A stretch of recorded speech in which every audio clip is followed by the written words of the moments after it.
Hello, everybody. Welcome to the New in Chess podcast. The New in Chess podcast is brought to you by DGT, the leading producer of chess clocks and sensory chess boards that are used in major and minor competitions all around the world. My name is Dirk-Jan ten Geusendam. In the New in Chess podcast, we talk to leading grandmasters, authors, trainers, and personalities from the fascinating world of chess. Today's guest is one of the greatest champions of our game, none other than the First Lady of Chess, Judit Polgar. Of course, Judit Polgar needs no introduction, but who would like to miss the opportunity to introduce her? Certainly not me. Judit is the strongest female chess player of all time. At the age of 15 years and 4 months, she broke Bobby Fischer's record to become the youngest grandmaster in history. For more than 2 decades, she competed successfully with the very best and became the first and only woman ever to enter the world top 10. In her career, she defeated 11 current or former world champions in classical or rapid chess. You heard correctly, 11. Judit retired from professional chess in 2014, but continues to be one of the most loved ambassadors of the game. She's a welcome guest all around the world, and every year she has her own amazing global chess festival in Budapest. Budapest is the city where Judit has lived all her life. It's also the city where the Olympiad starts on September 10, and where this year's Global Chess Festival will take place on September 17 and 18. And so it's not a big mystery why we are delighted to have Judit Polgar as today's guest on the New in Chess podcast. Judit, thank you very much for joining us from Budapest. How are you doing? Thank you very much for having me. I'm very happy to join you and have a chat. In Budapest, actually, it's beautiful because it's not so hot anymore. That's hot. It was very hot.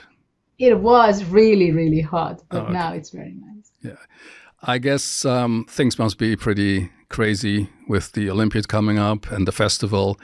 How are your days filled? Well filled or crazily filled?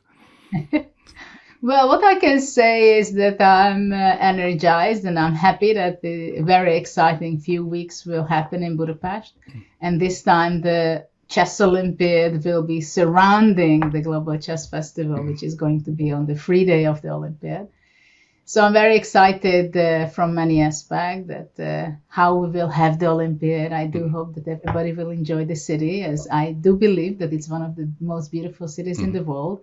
The weather will be great in September already. I hope everything will be just organized the way it should be. The location is somewhere that the hotels are very nearby compared to some other places where Olympiads were. So I think it is very exciting for many who just wants to visit and take the participation, which is already a big thing. And of course, for those who are playing and fighting for medals.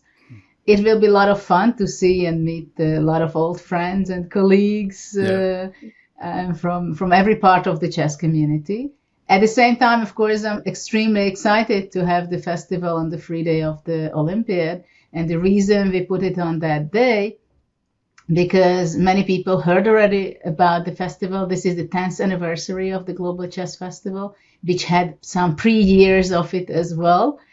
And many people said, well, it would be nice to see it. And, you have to travel for that. So I thought, well, once they are here already, if they really want to see it, on the free day, they can visit. And it's going to be in the Hungarian National Gallery, which is a really spectacular venue, isn't it?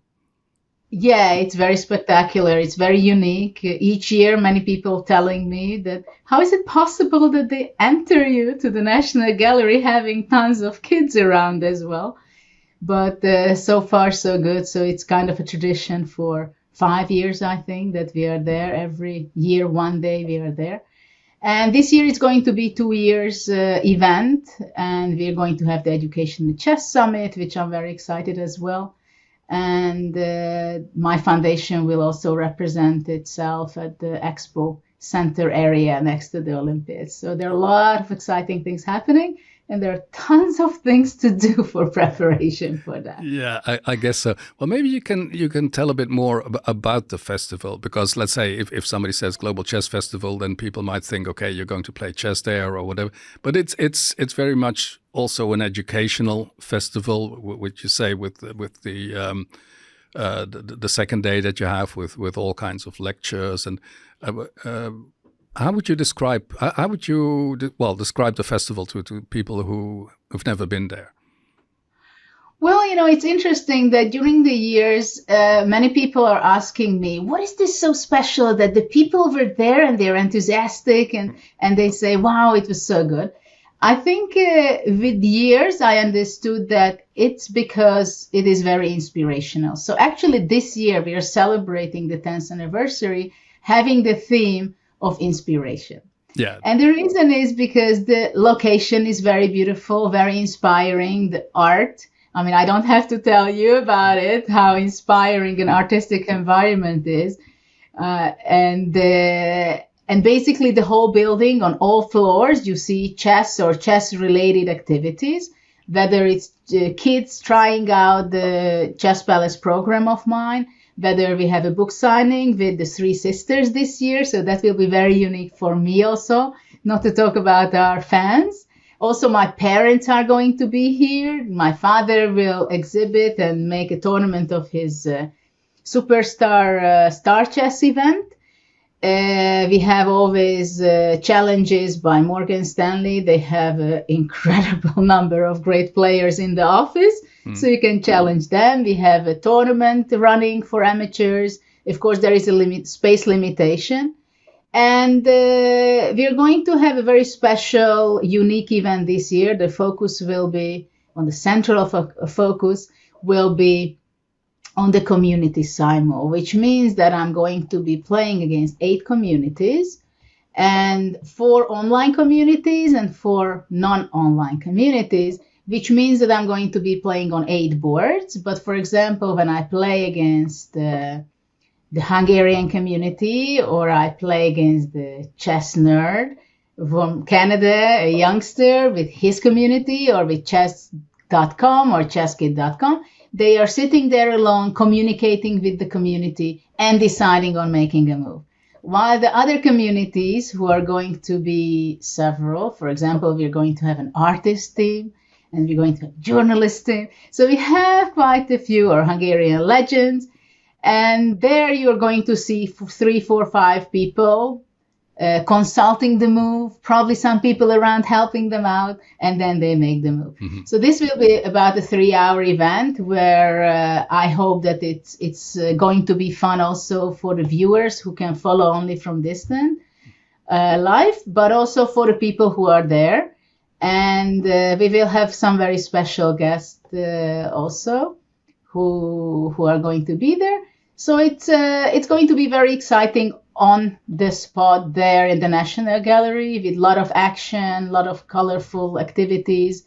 We also have someone, a very talented young painter with his wife, Daniela Bros and Nicole, painting a chess-themed painting during my simul, for example, which is unfolded right there. So there are a lot of things which I hope it's inspiring for chess players, for non-chess players, for grandmasters, for celebrities. And that's what it is all about, the festival itself, that we have colorful events on many thousand square meters. Yeah. Well, I had the pleasure and privilege to be at the festival some years ago. And what surprised me was the incredible variety, the many-sidedness. I mean, I was absolutely stunned by how diverse things were. It was much more than only chess, and chess was presented in so many different ways, and truly inspiring kids. I've rarely seen so many happy kids together. Well, but where do you get the inspiration from, or your team, to create? What is the underlying idea of the festival? Basically, I mean, my style in chess was always very creative. I think that is not too many people who would doubt on that or argue on that. I always liked on the chessboard solutions, which is unexpected, very strange, even sometimes suspicious, but sometimes it was incredible that it worked out. So I always liked artistic, original, interesting, curious ideas on the chessboard. And I found out that I like it in other parts of life as well. And when I started the whole thing to develop from an afternoon simultaneous exhibition to grow it as big as now, the main idea was that chess is much more interesting than just the chessboard and the pieces. I was there for 3 decades competing, nearly 3 decades only competing on the chessboard. But there are so many ways to show and to make connections and metaphors with chess and life, chess in education, chess in art in so many ways, chess something which can be part of your life and enrich your life, any age group. Or also chess is something that it can unite the different generations to have a common language to talk. So all these, I'm always making combinations as I did on the chessboard. I do also with the festival, and also one of my specialty when people think, okay, this didn't work out, this is what a bad luck that it's like that. How to turn things from bad to good, or what doesn't work. Let's see the bright side. Let's see the new opportunity in that. And my flexibility and resilience, what a chess player needs a lot. I need that every day. So I'm telling to my colleague, whether it's the festival organization or it's about my new book series for children, we were working on that for 2 years. I'm telling them continuously, resilience, flexibility, a little more resilience, working with people and working for demand and how to do things. And I can practice this, what I practiced as a competitive player. I can practice this, and of course, I still like it, to be original, to be creative, to come up with ideas in a different way, to combine things in a way that people would not think that it would work. Like in food, you combine tastes you would never think. I do that with chess and chess-related activities, that it can, one another, it can be very well fit next to each other, and I'm enjoying it to create new things and to show that chess is definitely not only a sport. And of course, many people think that me, who was such a competitive player, I want to show it in so many different ways, chess. So it's also for some people, it's surprising that I'm going in this way into education, organization, and developing programs. Well, but it is a way of being an ambassador of the game and showing that as all these other aspects. I think it's great that it's part of the Olympiad now. Well, it always used. Well, the festival traditionally is in October, so you moved it back a bit, so that many people during the Olympiad will have a chance to go there, and I definitely advise them to do that. And then, of course, there is the Olympiad. I mean, how does it? What were your first feelings when you realized the Olympiad was going to be held in Budapest? I was happy. I was happy that Budapest will host the Olympiad this year.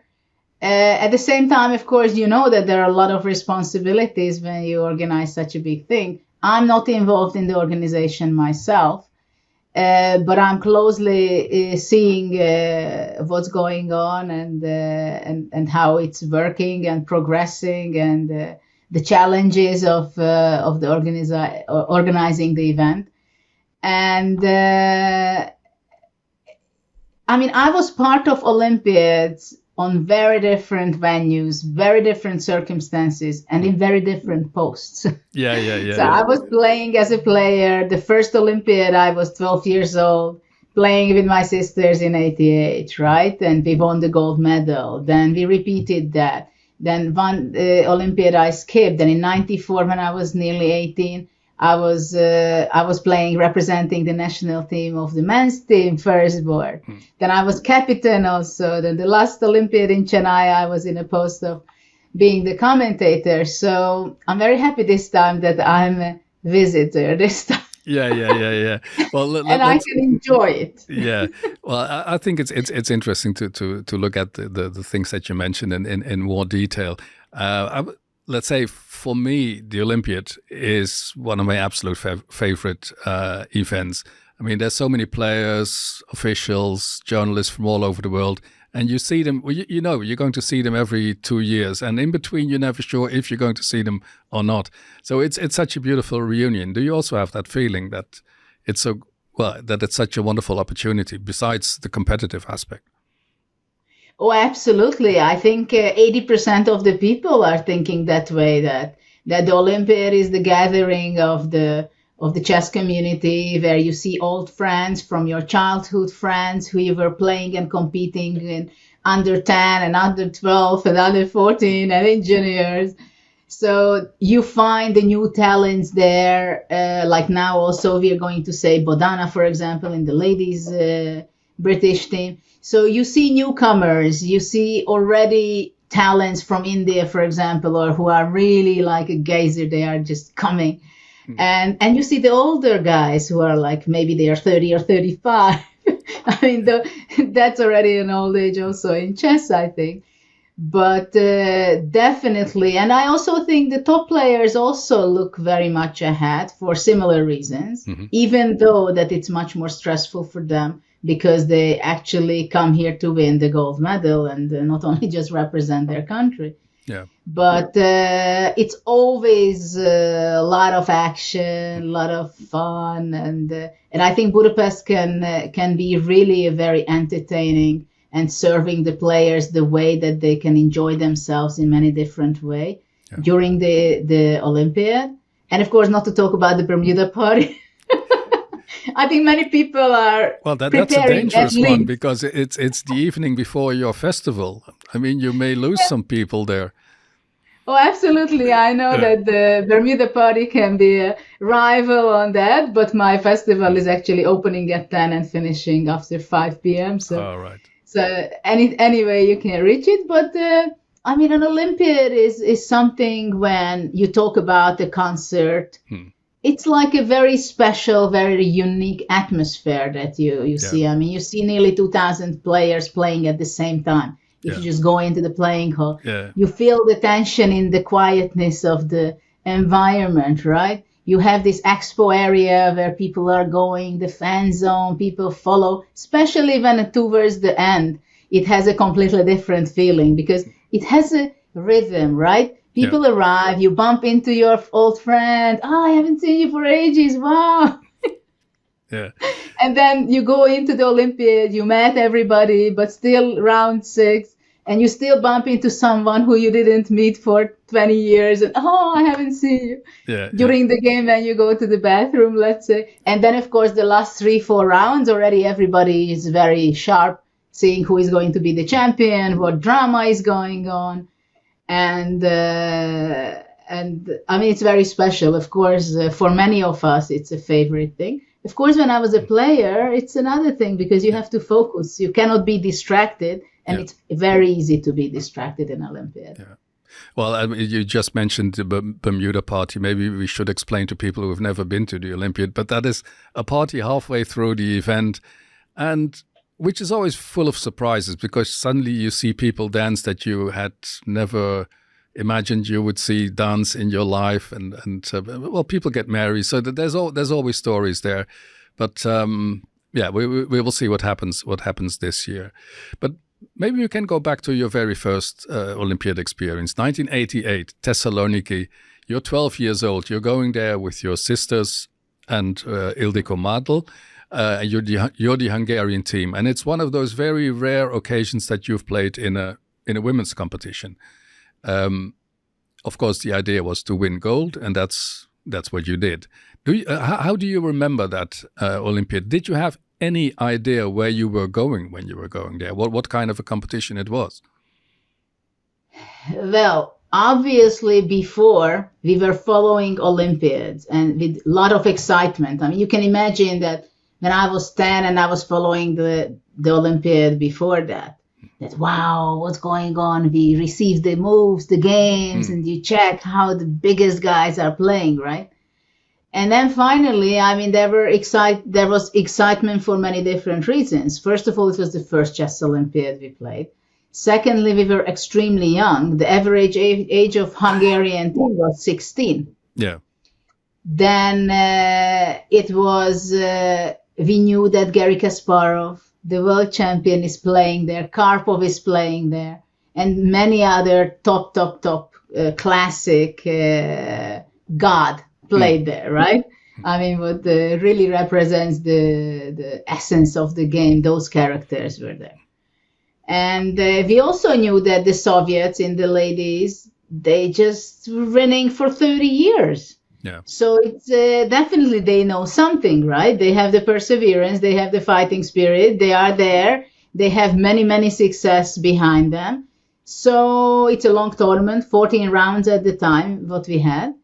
And so it was very interesting. At the same time, I remember exactly very vividly when we were flying over already Thessaloniki 10-15 minutes before landing, and we were discussing about, well, we should win medal and we should win gold. And then Ildiko was telling that, well, maybe silver is also good. Said, no, we have to win the gold.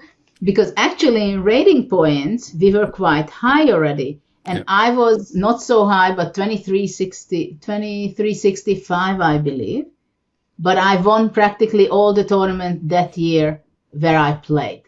So it was very clear that I'm in a big form. But we didn't know whether I will continue my form or not, and I did.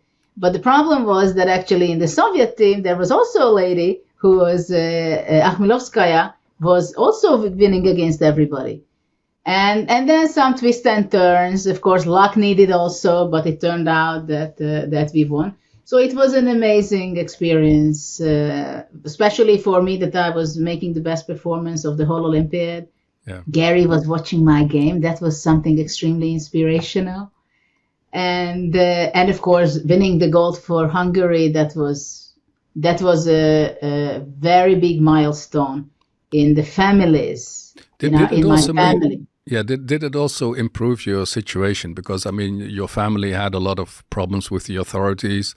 I mean, there were really difficult times when there was a lot of pressure on the family because, well, the authorities didn't like the experiment that your parents were conducting with you and your sisters, and now suddenly you brought them gold. Did that lead to some acceptance, so that people suddenly looked differently at you? Oh, absolutely. This is why it was a milestone actually in my family's life, because it was something that finally we proved something really big that there was no argument to take there. So actually after that, we also got the biggest and the highest state award, which was possible to receive. And it was very clear that we got to a very different status in Hungary. Mm-hmm. I'm not saying that they were very supportive and believed the fact that I can be, for example, a grandmaster and go much further beyond that. But they really acknowledged as much as they could the gold medal, obviously. Yeah. So that's why it was a very big satisfaction for my father, for my mother, that finally something that they are also proud of. Yeah. Even though we made a lot of big progress, but you couldn't see it, you couldn't materialize it this way, right, in medals, but actually really we brought some pride for the country. Yeah.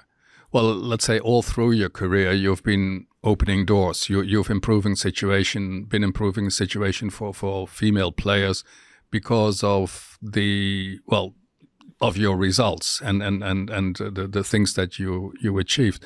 And I think it's these days it's almost difficult to realize how completely different the situation was then. That in 1988 it wasn't even allowed within the World Chess Federation for a woman or a girl to play in the men's competition. It was just against the rules. Now you see it more often, but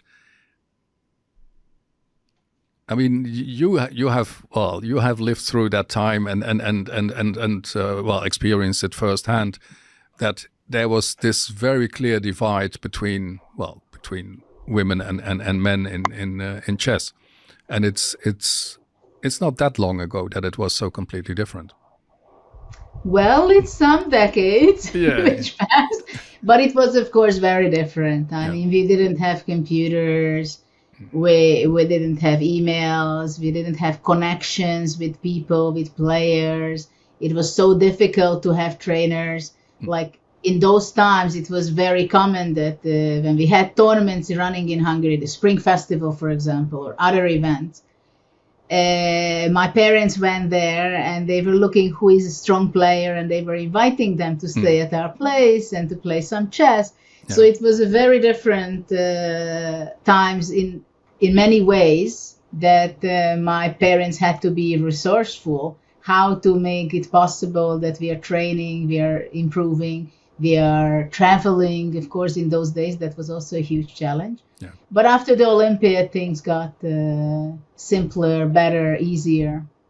Well, and actually, 2 years later in Novi Sad, you won again. And it was even more, well, let's say even more convincing, because you were, all three of you were playing first, second and third board. So I remember people calling your team Polgaria, and it was another success. But was it a bit repetitive for you already? Did you think, okay, we've already done that? You know, it was so different. I mean, while the first Olympiad in '88, when I was 12, it was exciting, interesting, challenging, a lot of things happening on the way, good and bad things, and still we won. It was such a victory. At the same time, when we went back 2 years later, there was an expectation from us that don't even come home if you don't win gold. Yeah. And you know, this pressure is not something that it is a very good feeling. Yeah. And the other thing was, it's not only that there was a huge expectation from the public in Hungary, and okay, can they do it again? And how good are they? And was it by chance the 2 years before? And, you know, all these doubts that people internationally and nationally had. Also, it was kind of mixed feelings for some people that the three of us represented in some rounds Hungary. But the fact was that we were by far highest rated top 3 women players. Mm-hmm. So it was, I mean, what can we do? Of course, my parents were very proud, but for some it was not exactly so obvious that why is it so great that one family is representing the whole country. Yeah. But I didn't play as well as I did in '88, and the stress was much higher.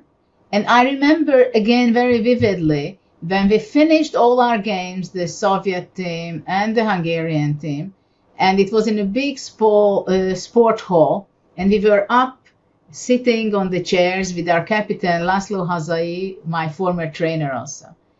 And we are waiting. We had the same amount of points with Soviet Union. And we were waiting until someone on board 35, they were finishing the game, because that decided the secondary calculation, who is going to get the gold or the silver in their net. And it was so frustrating to realize that you were here for 3 weeks almost, fighting every single day.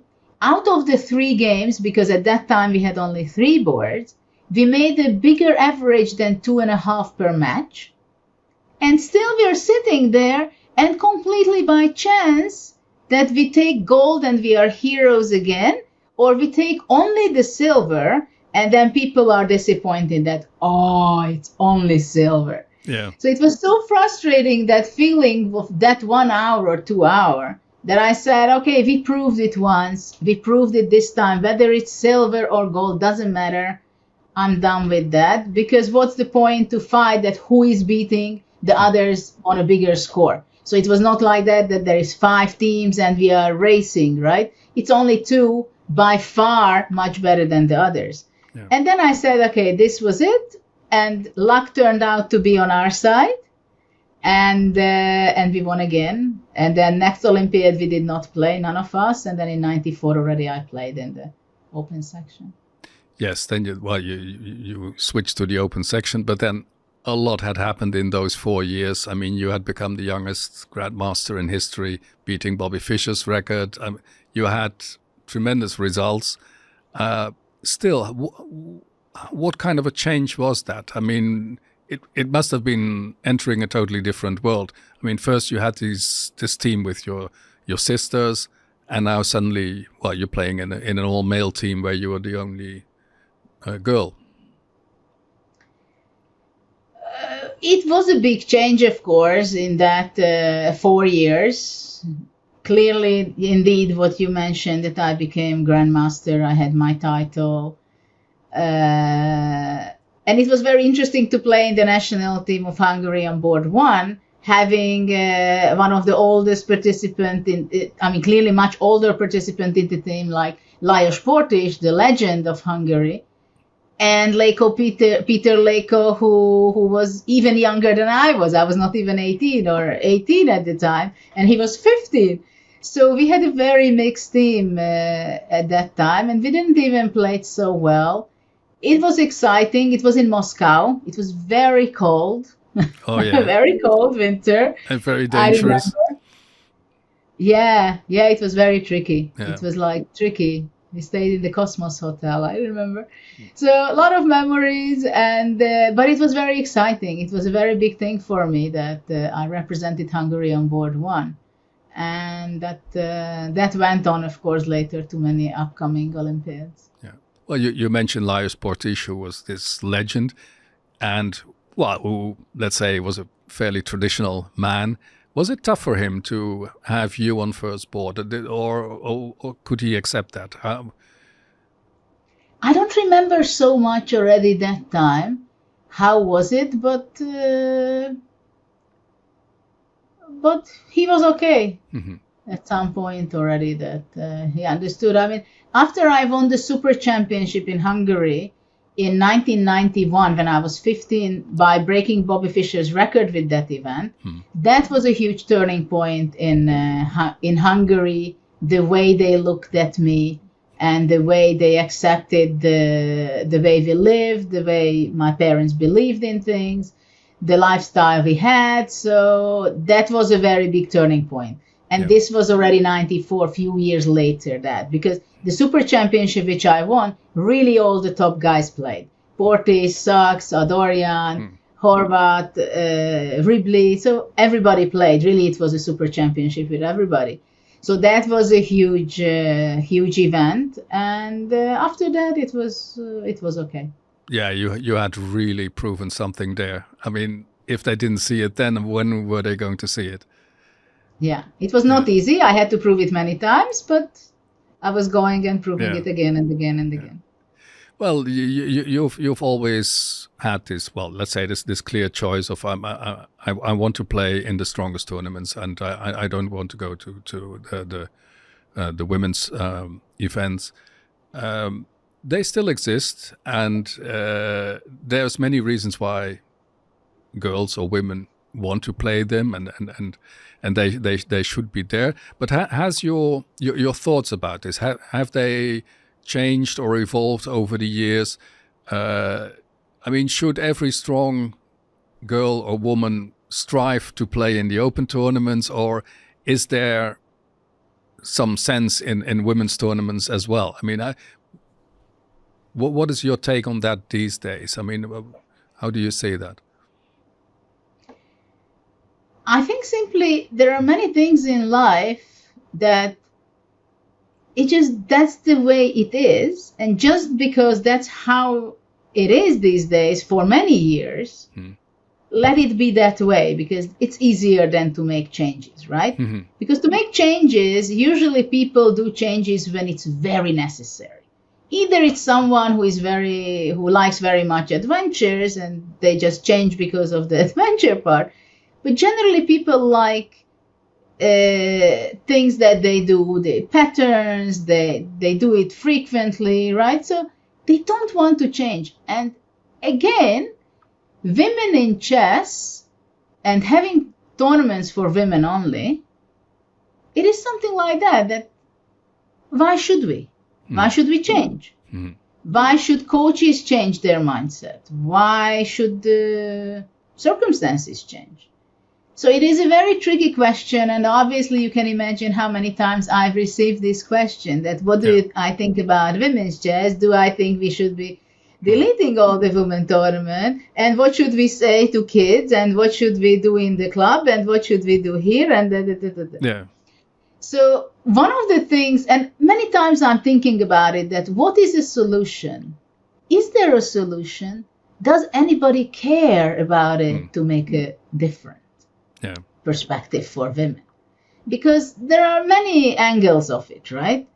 So, I mean, there are quite a few ladies who are on the top who really work hard in some period of their life. They worked hard, they dedicated their hours every day, many hours, even though they had family, kids, whatever, they really focused on becoming a champion, right? So you do see quite a few ladies on the top who have this incredible fighting spirit and dedication and love for the game. But it's interesting for me that I've never spoken with the lady from the top who said that, yes, I believe that women can become just as good as guys, because there is no difference. Mm-hmm. There is difference, but it's not the difference women and men have that it would stop you from becoming a top 10 player, let's say.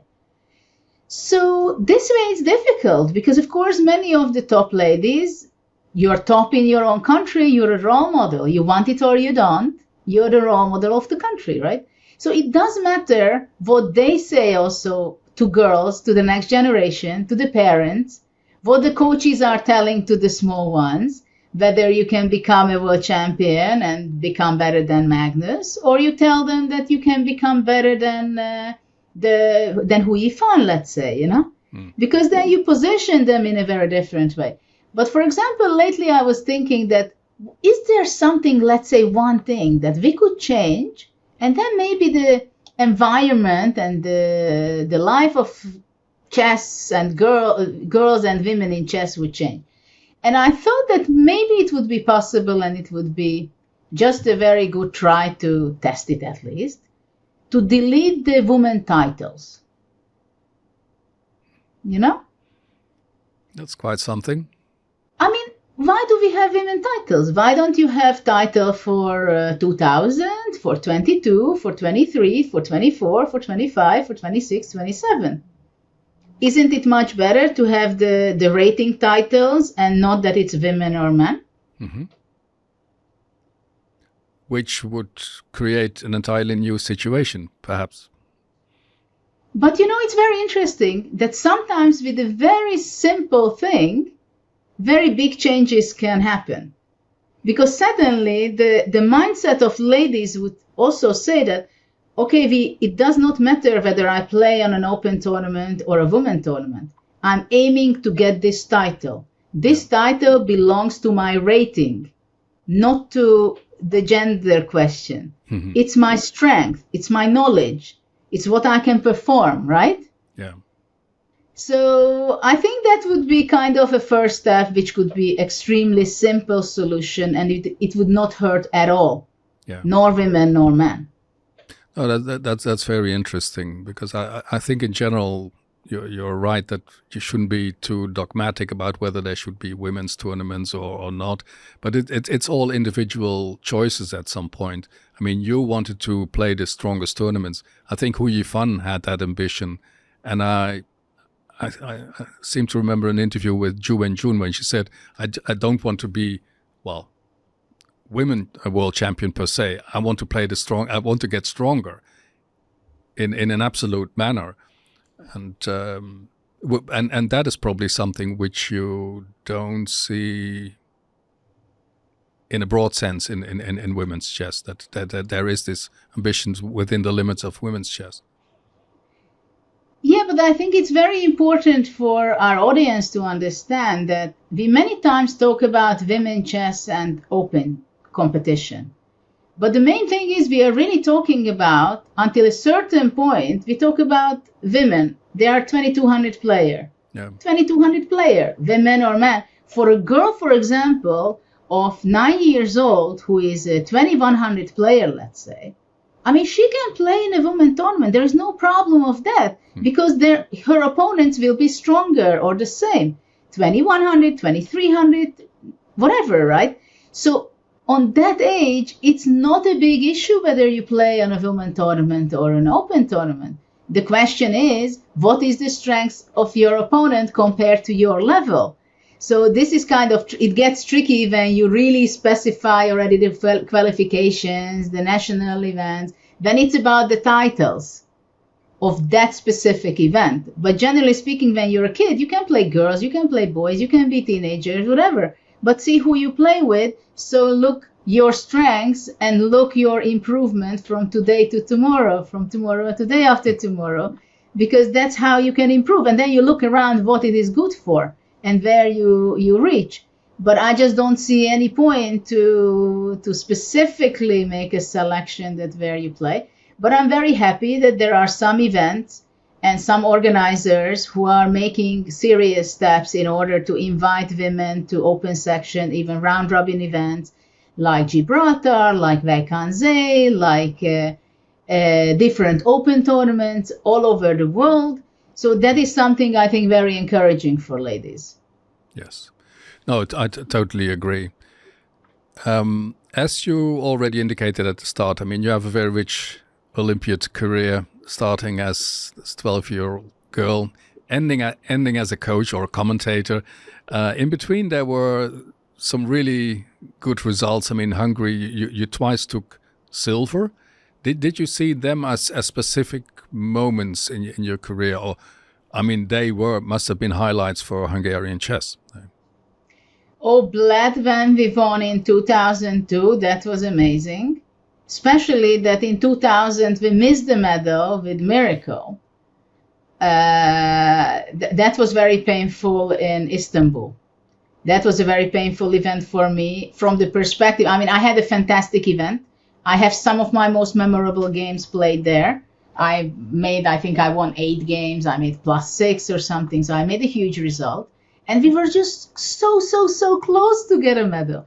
And everything turned out badly in the last round. And then nothing. I left with nothing, not even a board. Before the last round, I was board gold. But of course, that's completely secondary in Olympiad for us, because the team medal is what counts the most. But we left with nothing.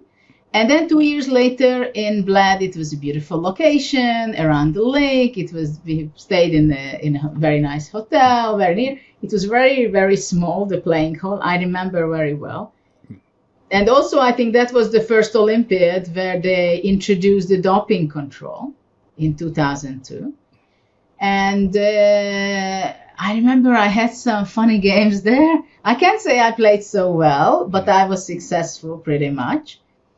And we had a big game where Leko could win in one move against Kasparov, but he didn't.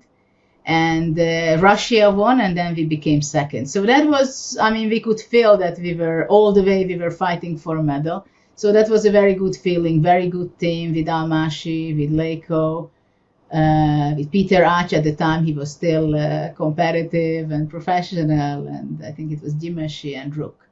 So it was a pretty young team, and we were very happy with that medal. And of course, later on in 2014, it was extreme. I mean, for me to win the silver medal at the same time when I announced my professional play retirement, it was like a real present. I mean, I can't call it differently. You saw it as some farewell present, yeah? Sorry? You saw it as some farewell present. Yeah, I mean, that was very fair from I mean, it was kind of a real present that I could finish my career that way, because I mean, it was really very special. Yeah. Well, it's interesting that you bring back these memories of 2002 in Bled, where there was this close fight, and what I actually liked there was that this hall was so small, and in fact everything was small. So when you went out, the only choice you had was to have this walk around the lake, but that's what everyone did. Yes. So you would be running into people all the time around the lake, which in fact was extremely nice. And then in the playing hall, the situation was kind of cramped, And then Garry Kasparov, he was very, very tense. So he was very annoyed if somebody came close to him. So there was a lot of atmosphere there, which, I mean, there was this microcosmos of the Olympiad. And I think I like that a lot. Yeah, it was. I mean, it's interesting as you say that. I mean, really, that's what you remember, right? I mean, in other Olympiads, you remember the city, you remember here and there. But really, in Bled, you remember the lake. Yeah. And you remember the playing. I remember the hotel, which was also just next to the lake. Yeah. And indeed, whenever you were walking around the lake, which was, I think, like nearly, I don't know, an hour and a half, depending how fast you're walking, some players were running every day. Some people were walking, but you could make sure that whatever time of the day you're walking there, you will bump into someone. Yeah. That was... I remember one evening, it was already getting dark, and I was going for a walk, and I went there alone, and suddenly someone comes out of the bushes, and I really get a fright, because I have no idea who it is. And then I look, and it's Eugene Torre. And I said, Eugene, it's you. But it was always some relief. And of course, well, Eugene is one of the legends of the Olympiad. I think he played most of the Olympiads, and now he's the captain of the Philippine team. And you were the captain. I mean, how was that? I mean, how was that decided? Were you asked, and did you give it some thought, or were you happy to do it quickly? I was asked to become a captain before the Olympiad already. After my retirement in 2014, it was my retirement, and in 2015 they asked me to take the position of being the captain of my teammates who did not quit chess at the time and were very active, and Rapport, of course, who started his first Olympiad when I finished in 2014. And I said, well, I asked all the guys, all the players, that what do you think about me being the captain? For me, it's an exciting new challenge.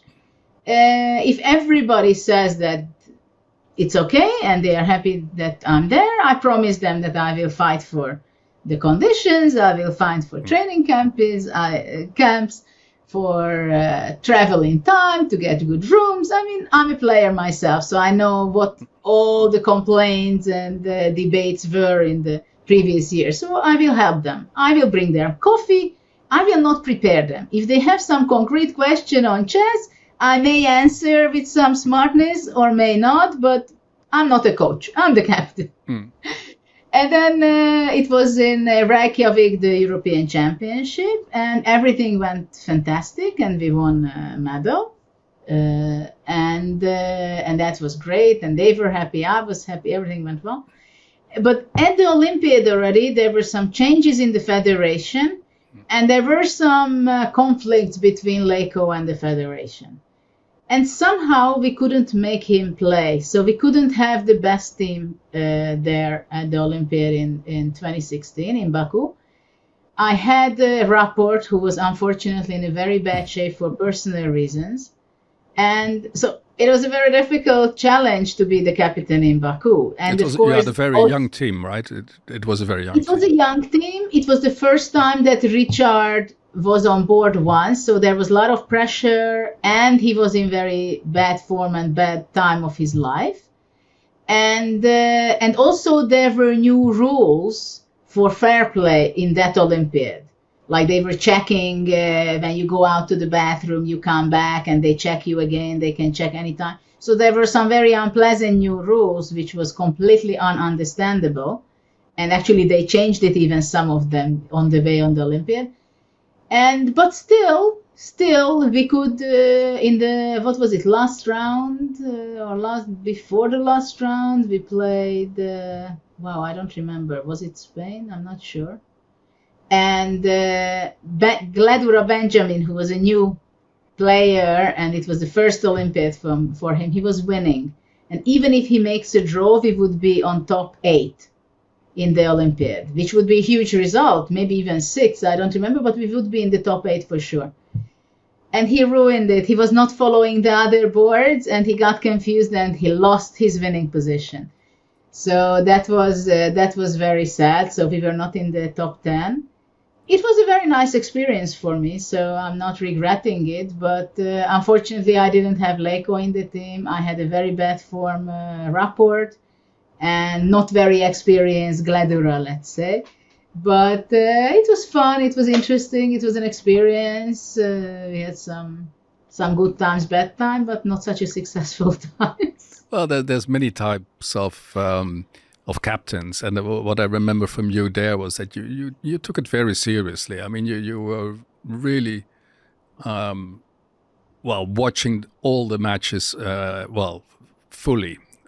It was not just as you say, getting coffee for the guys. No, you were following everything permanently. Oh, of course, I was following. I mean, I remember when not in the Olympiad, but now another thing I remember when it was the European Championship where we won medal, that when Berkes was playing there and I was calculating, oh my God, such a beautiful combination.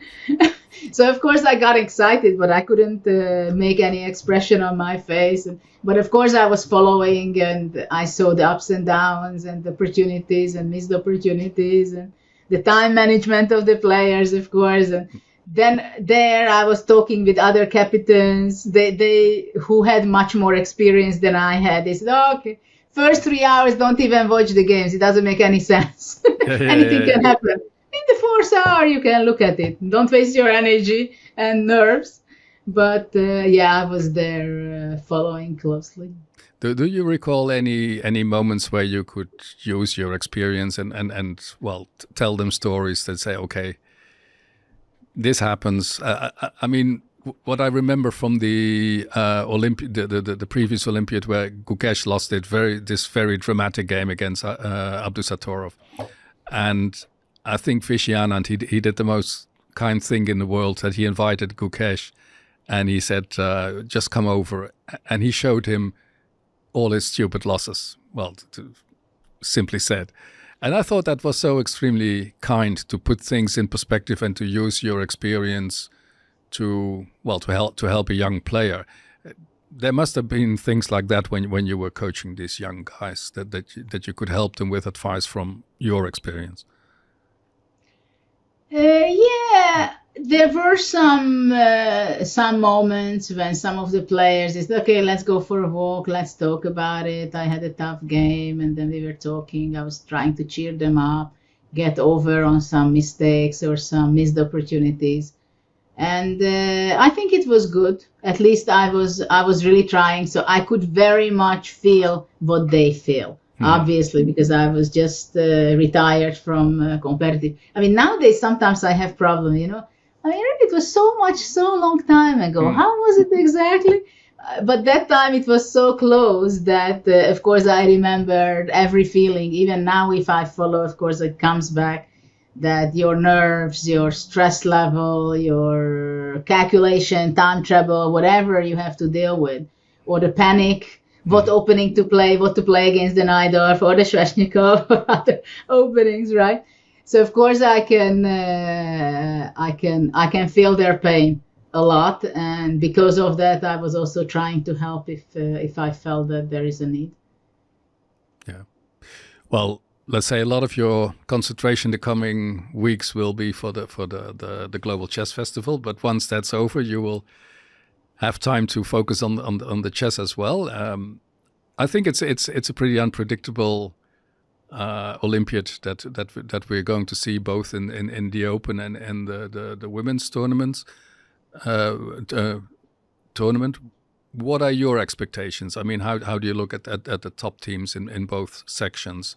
Who do you see as the clear favorites, or the well, to tell dark you the horses? truth, there are clear favorites on paper. This is the Olympiad. There we talk about clear favorites when we start. Okay, round one. Let's see the list. Well, who are the highest, right? And I mean, let's say in Chennai there were a lot of things which were special. For example, Russia was away and China was absent as well. Then for US, it seemed like it's an easy go, right? They had the top players, I think four the top 10 players in the world. Yeah. So basically, they were just so far. Like they had, I think, 100 rating points average higher than the next one. Of course, it's an Olympiad. It's team. It's not individual. It's pressure. It's expectation. It's rivalry. It's tension in the team. You can name many different things. And there were the Indians, and there was the A team, the B team, and the C team. Yeah. And the B team, the baby team, everybody knew that's something they can show what the world was not ready for. And you could see that US, I mean, they should have won, but the pressure, the expectation was so high that they made incredible mistakes, unbelievable mistakes in the team. And of course, once you start making mistakes, there is more tension, more frustration. So the tournament can be very long. Yeah. I mean, that's how Uzbekistan, could anybody bet on Uzbekistan before the Chennai event, even halfway? How many people would bet on them, right? Maybe Ivan Sokolov, who was the coach of them and the captain, he could say that, watch out. And it was amazing. I mean, to see the Uzbek team, to the fighting spirit, the grab the opportunities, all this, really so much focused when it's needed. It was really exceptional. At the same time, it was absolutely brilliant to follow Gukesh. I mean, when I was a commentator, it was really such a joy to see his games, to see his focus and concentration. And of course, you couldn't see his expression really because he was playing in a mask at the time still. Yeah. So, but it was so incredible. And it was very incredible from the moment that I could witness very closely history unfolding, which we see, right? 2 years later, we see Gukesh being the candidate for the challenger of the World Championship match. Yeah. So it was very exceptional. But what I want to say is that, this year China is back. So, which means that he's absolutely wants to get a medal. The only question is how shiny it is. And of course, India is there. But they also play with pressure because let's face it, by now there are expectations and hopes. Mm-hmm. So it's a completely different mindset. When 2 years ago they played, everybody thought, wow, they can do something. It's like with us, it was 88 winning, and then in 90 there were the expectations. So I think it's very similar with the Indian team here for the open section. And but of course the Uzbek guys, for sure, they want to defend their title. And you never know if they have an incredible team spirit, work ethic, whatever. And of course luck. Luck cannot be escaping you if you want to win. Well, it feels like a very close-knit team. I mean, the atmosphere, I think there's nothing wrong with the atmosphere there. And they have a very special coach this time. Who? Very, very remarkable. Vladimir Kramnik is going to be there. Yes. I heard that, but I thought it was a gossip. He's officially on the list, so I think that's the plan, which is quite remarkable, I would say. So that's very interesting, of course. And I believe that if he's the captain and coach, it means that they had some training sessions, so it can't hurt. For their chess. Yeah. Well, I think we are going to see an exceptionally interesting battles and fight. And what I was very happy to hear that Netherlands is number 4 on the list. They're seeded 4th, yeah. It's. I mean, that's so nice to hear. I'm very curious. But also what I'm extremely curious to see and amazing, that Norway is number 6. Yep. I mean, Magnus is there. He's fighting. He brought up the team members. And I know that he's really exceptional world champion. Now he is not world champion, but number 1. That he cares, like he's a real mentor of the team and shares his knowledge and shares his time with the other youngster, which is very rare, I think, at least for previously. I did not hear so many occasions like that because let's say many years ago when Magnus started to play in the Olympiad, I remember in Tromsø he was playing. I mean, the team was 20, 30 by rating or something. And look at now. So I think Magnus also has this ambition that, okay, finally, let me play well in the Olympiad and let's bring them together. And it's not board point, it's match point. Yeah. Which can make a big difference for some teams. But I think he enjoys it immensely, being with the guys, and on so many occasions on previous Olympiads, you could see him praising them when they did well, or comforting them. I think it's one of the things that he likes best. And at the same time, it's, as you say, it says a lot about the progress that has been made in Norway in a broader sense. That, of course, Magnus's rating helps to get the average high, but still, 6th place, that says something about the broader growth in the country. So, absolutely. Any favorites there? I mean, you're not supposed to say that. I mean, it's. I think we probably mentioned the ones that are going to play for the gold, or. Well, I mean, it's hard to believe that someone else comes up, but I was not carefully looking the list. For me, as a guest, as someone who probably be there almost every day, looking around and seeing things in action, I'm just really rooting that we're going to see many exciting games and a lot of excitement on the board, because we do have a lot of players who play exciting chess, which is very important. That I mean, they are just not playing for a draw. It's not fashion these days. No. You play your game, and then whatever happens. And it's great to see that they don't have this kind of tension, that they don't dare to come up with whatever idea. Yeah. And but again, I can say that we're gonna see the real dramas in the last 3 rounds. Until then, it's all warm up. Yeah, I think also in the women's Olympiad, it's pretty unpredictable. What surprises me there is that whereas the open team of the Chinese is very strong, all the big guys there, Wei Yi on first board, very surprisingly, and then Ding Liren, that in the women's team, neither Zhu Wenjun, the world champion, and her previous challenger and the next challenger, Tang Zhongyi and Lei Tingye, they're not there, which is okay. There will be some explanation for that, but it's in stark contrast with the Open tournament.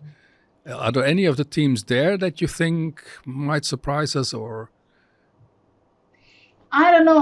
I'm not so closely following at all the women teams, but I know that India is always someone to look out for, because they are extremely dedicated. Other teams also, they may be, of course, very dedicated. Yeah. But I was coaching some of the girl when they were in Hungary. It was last January. And I liked very much the approach and the mindset they had about chess, about their development, about their future, about what chess is generally. So I think, of course, some of the players, they are very eager that, okay, last time they did the silver. They won silver, right, last time in Chennai, I think. I think they were very close to win gold, but then Ukraine win the gold. Yeah. And then they were only second, I think. And I'm sure that now they are extremely dedicated and work extremely hard. That now let's get the gold. So we'll see how it will be there. But I'm very sure that there also is going to be huge excitement, very tight battles. Well, I must confess that besides Vaishali, there's, I don't know these girls really. I've spoken to many of the let's say, Gukesh and Pragnananda and Erigaisi. I'm very impressed by them, not only by their play, but also by their character, by their attitude. Is it very similar with the girls that you've worked with? that it's this mix of being grounded, being very ambitious, disciplined, but humble, all those things that we hear so often. Generally, yes. That they love the game, they take it seriously, they want to improve, they ask questions nonstop, that they have their curiosity, they want to improve, they want to invest, they understand that they have to work hard in order to get opportunity and to prove their talent, and they are dedicated. They put a lot of effort into going to tournament, into eating healthy, being healthy. So they put a lot of effort into the fact that they want to perform as good as possible. And also in many cases, I experienced that there is a lot of parental help and support. Mm-hmm. So in India, I feel that there are many families where parents are giving up some of their obligations or job or whatever in order to support their kids. Whether girls or boys, it's the same. But just generally, this mindset is very common there, that they know that the background work can be really making a huge difference. Sounds wonderful. And maybe a very positive note to finish on. I'm very grateful to you, Judit, for taking your time to look ahead to both the festival and the Olympiad, and to share memories of the Olympiad from your rich career with us. Thank you very much for that. I'm looking forward to the Olympiad. I'm looking forward to the Global Chess Festival, and I'm looking forward to seeing you in Budapest. Thank you very much. I hope many people can join in Budapest, only for a day or two, or follow us and follow the Olympiad online. They should. Thank you. Thank you. Thank you for listening to this episode of the New in Chess podcast. The New in Chess podcast is published every Friday and can be listened to on Spotify, Apple Podcasts, and the New in Chess website. To leave a comment, go to our socials or email us directly at podcast@newinchess.com.